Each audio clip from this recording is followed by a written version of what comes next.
ব্যক্তিকে ঘৃণা করবো না। আল্লাহ কাকে কখন কবুল করেন কেউ বলতে পারেন।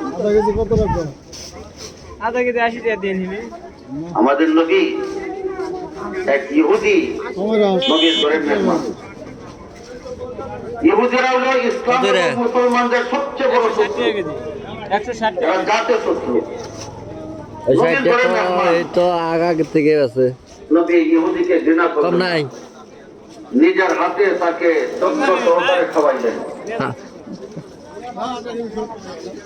নবীর ঘরে মজা খানা তো বেশি খাইছে, রাত্রে পেট খারাপ হয়ে গেছে, গরম নিয়ে আগে দেখ ঠান্ডা যখনই দেখলো যে বিছনা নাপাক করে ফেলছে, লজ্জায় সে রাত্রেই ঠান্ডা সকাল হওয়ার আগে বিছনা ত্যাগ করে চলে গেল।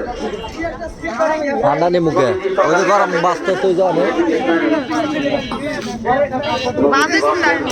ওই জানে বাঁচতেছে ঘরে যাইয়া দেখলেন যে না বিছনা নষ্ট করে ফেলছে, মলমূত্র করছে বিছনায়। জিলাপি কত ইহুদির এই মলমূত্র নিজের হাতে নিয়ে ধুইতেন। 60 হাফ কেজি কত এদিকে ইহুদি রাস্তা যাইয়া তার স্মরণ হইল, সাদাটা নেবে, কোরবানিটা সাদাটা। ভুলে নবীজির ঘরে রাখে। না সাদাটা নেই ওই সময় কোরবানি ছাড়া চলাচল করা কত রাখবেন? সম্ভব ছিল না। 80 টাকা তো সব সময় বেচছে বাধ্য হয়ে আসছে কোরবানি নেওয়ার জন্য আবার বিরত। ওই 80 টাকা লই আমার বাসার সামনে বেচছে নবীর এই আখলাক দেখে আর 70 দেরি টাকা করলো না, সাতরাতে কালিমা পড়ে মুসলমান হয়ে গেল। ইসলামে আখলাকের গুরুত্ব ইবাদতের চেয়ে অনেক বেশি।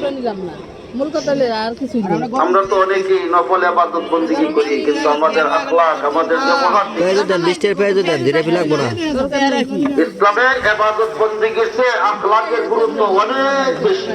লাগবো না জিলাপি নবীজির উপর যখন 20 টাকা দেন। প্রথম কোরআন নাজিল হয়,